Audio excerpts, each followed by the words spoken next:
ስም ለመቀየር ፕላን አድርገው ተዘጋጅተው ከአመታት በፊት አሁን ደግሞ ቅርብ ጊዜ ከሽሜ ጋር በደንብ አሪፍ ፕሮግራም ሰርተንበታል።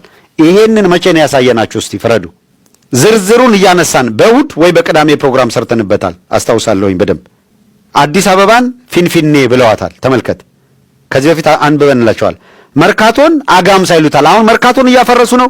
አንድ በትንታኔ በዶክመንተሪ አዘጋጅቶ አርቲስት መልስ አበራ ጆሮ እዚህ ኢትዮ ሰገነት ላይ ያቀረበውን ታውቃላችሁ። መርካቶን በሚመለከት ይኸው አጋምሳ ብለው መርካቶ ነው፣ ፒያሳ ብለው ቢርቢሳ ጎሮ። ይሄ የፒያሳ ስም የሚቀየርበት ነው። የተዘጋጁበት ይሄን ነው። ምክክር ኮሚሽን ብለው ይሄን ከተጋለጡ በኋላ ምክክር ኮሚሽን ብለው ይሄንን ሊያስቀይሩ የአዲስ አበባን ስምና አጠቃላይ የአካባቢ ስም 22 ማዞራን ሆዱ ቡርማ ምናምን ብለውታል። ዳለቲ ያሉት 4 ኪሎን ነው። ሲልካሊ ነው ምናምን ደግሞ ሳር ቤት፣ ባሮ ኮርማ፣ ጥቁር አንበሳ፣ ላጋ ሐሬ፣ ለጋ ሐረን፣ አርካንሳ ነው ምናምን መካኒሳ ምናምን ምንድን ነው ባካኒሳ ነው ባካኒሳ፣ ሁርፋ ራፊ ነው አውቶቡስ ተራ፣ ጉሊሊ በዳሶ ጉሊሊ በዳሶ ቄራ፣ ካፊ ሙዳ ደግሞ ልደታ ናት። አሁን ልደታንም የልደት እየሰፈር ልጆች እኮ የልቴር ካፊ ሙዳ ልትል ነው ማለት ነው። ሲያምር ይቀራል። እኔ አሁን ስዘረዝር አሉልም ሰዓትም የለኝ። ስክሪንሻት አድርጋችሁ ማየት ትችላላችሁ። የትኛውን ከተማ እስካሁን ያላያችሁ የትኛውን ከተማ በምን ስም የመቀየር ፕላን እንደተደረገ። ሰው እንደዚህ ቀይረው አገሪቷን እንገለብጣታለን ነው የሚሉት። በእንግድነት ተቀብለን እንደዚህ አይነት መከራ ለምን እናያለን? ከነዚህ ሰዎች ጋር በዚህ ልክ መነጋገር አለብን። ሰው በመቀደም ባሳየናችሁ ስክሪንሻት መሰረት የምክክር ምናምን ኮሚሽን ላይ የቀረቡት የአዲስ አበባን ስያሜዎች እንደ ኦልተርኔቲቭ የሞት ሽረት ጉዳይ ነው ለኛ ምናምን እያሉ እየጻፉ ነው ያሉት። የሞት ሽረት ጉዳይ ነው። አዎ ወደ ወላቡ ትመለሳለህ። የሞት ሽረት ጉዳይ ከሆነ አንተ ከአዲስ አበባ አማራን ነቅለህ፣ ትግሬን ነቅለህ፣ ወላይታውን ጉራጌውን ነቅለህ እኔ ተሰብስቤ እኖርበታለሁ። እንዲህ አይነት ጨዋታ የለም። የሞት ሽረት ጉዳይ ነው ለመላው ኢትዮጵያውያን። የአዲስ አበባ ጉዳይ የሞት ሽረት ጉዳይ ነው። ይሄንን ይዞ የመጣ ቡድን ካለ ይሄን ካለ አይደለም እኮ ይዞ የመጣ ቡድን ስላለ በቡድን ደረጃ የተደራጀ አካል። ስለዚህ ትታገላለህ፣ ትቀይራለህ፣ አትታገልም ሌላ ነገር ነው። ሰው አዲስ አበባ ጉዳይ ላይ በጣም ግልጽ የሆነ ነገር ይዘው መጥተዋል።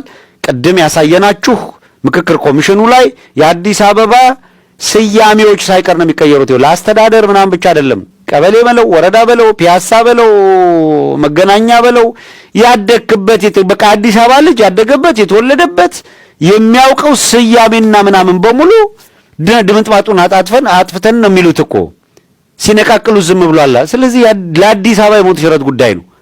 መነሻቸው ምንድነው? አማራ የሚባል አንኝ ነው። ለዚህ ነው ደጋግመን ያላችሁ የአማራን የህልውና ትግል ከአዲስ አበባ ነጥለህ ልታዩ አትችልም። አማርኛ ስም በሙሉ እንነቅላለን ሲል እኮ ነው። ቋንቋ አላመጡልን። አማርኛ የሚባል ነገር መነገር የለበትም። የአዲስ አበባ መነጋገሪያ ቋንቋ ሁላ ኦሮምኛ መሆን አለበት፣ ቆይ መሆን አለበት ብለው እኮ ነው ይዘው እየመጡ ያሉት።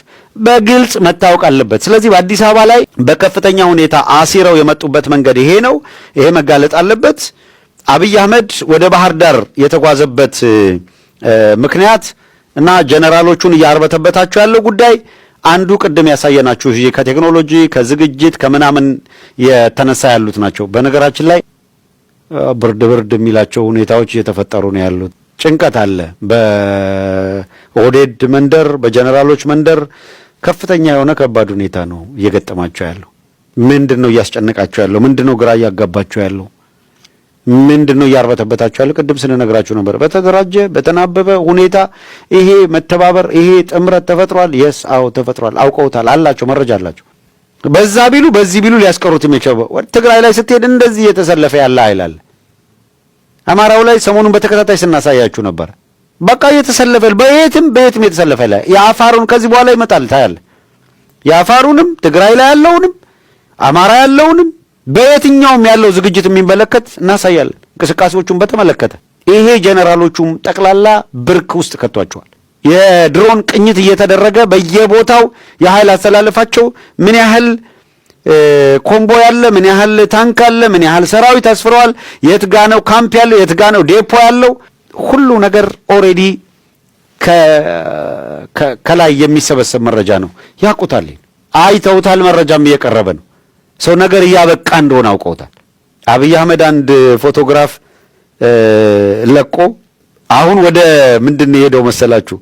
በቃ ያለው አማራጭ መጨረሻ ላይ ወደ ውድድር ስለሆነ ወደ ውድድር ነው የሄደው። አንድ አብይ አህመድ ወደ ውድድር በቃ ያለው አማራጭ ይሄ ነው። እነሱ አላቸው ሲባል እሱ ሄዶ ያው አሁን ጊዜው ቢፈቅድ እና ሁኔታዎች ሲያላግጡበት የነበረውን እናሳያቸዋለን። እነ እኩለ ሌሊት ኧረ የለውም እቺ ትንሽዬ እንትና በማን ነው መከታው በእጁ አቅፋት ሲሉ ነበረ። አብይ አህመድ ስድስቱን አንድ አያቅፋቸውም። ታዲያ እንደዚህ ብዙ አለኝ ለማለት እነዚህን ደርድሯል።